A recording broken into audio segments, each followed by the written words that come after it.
sanata uba Sani za mu ba amanar mu. Ya blues afana. Ai ba wani abu a wajen ka. kai ba kuma fa. Ranar na wuce ta angon ku naga ana wani meeting. Menene wa? Na yin siyasa ne sun taro angon nan da gansu nan. Man. Wani abu din fa it's like it's not a problem. Hai.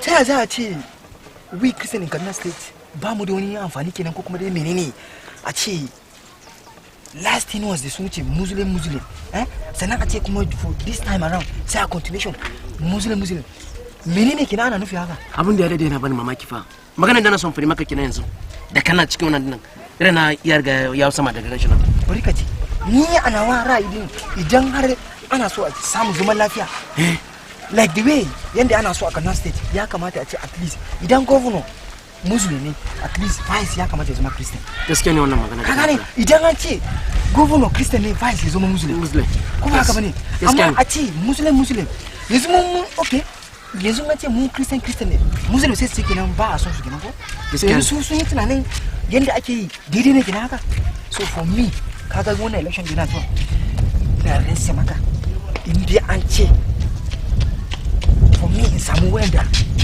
zan samu bushe wajen zabe ne ina tonda zan yi kai zaka oga ya yake fa fa zami lafiya lauya gajiya lafiya ya gida ya aiki lafiya lau sani kai ya kari ka me yana faruwa muna magana kan siyasa about this election we come menene na faru me ya faru oga dawo ne ka dawo menene ka dawo ne oga akwai problem gaskiya ne my problem is that zami ya kamata a ce as we dey Christian for this Kaduna State most especially here in southern Kaduna gaskiya ya kamata a ce yanda aka yi last years ago Muslim wannan shekara ya kamata a canja to abinda ina son tambaye ka da yayi last year din Muslim din me ya muku akwai abinda ya faru me ya yi muku ita deputy din ba yar san gane ba dota namu ne yayi me ya faru yanzu wanda ya doke ta ma ai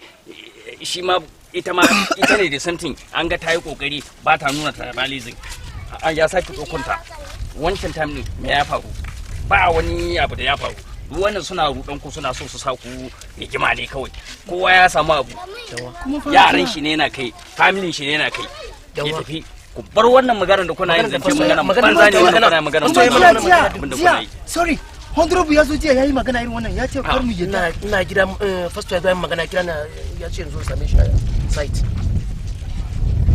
yayi magana ya ce kar mu to amma so but we don't understand since duk wannan magana da kuna yi duk rikici da kuna yi wannan ba abin da yana faruwa kin je ina kuma ke yarwa ne je ji ba ruwa ba this guy ba ke jin magana kina fita kin je hai in ban ji na diba ruwa ba kai yi wanka da mene Sarah come here kin ji wani magana burkutu da wannan yazo yana mana magana wai kar mu zafi wai mu zabi muslim ticket it's work like this no kin san mun yi magana da ke ranan a daki me fa bana so wannan abun fa ya kamata we need change ko ya kin ce to mai gida ka san da ni da kai tunaninmu ya zo da yawa na misiam amma yanzu na zo na yi tunani mene kuma a kasan mu Najeriya yanzu na a 36 stage yanzu nan a cikin mutum 416 a jam'iyya 18 da mana da shi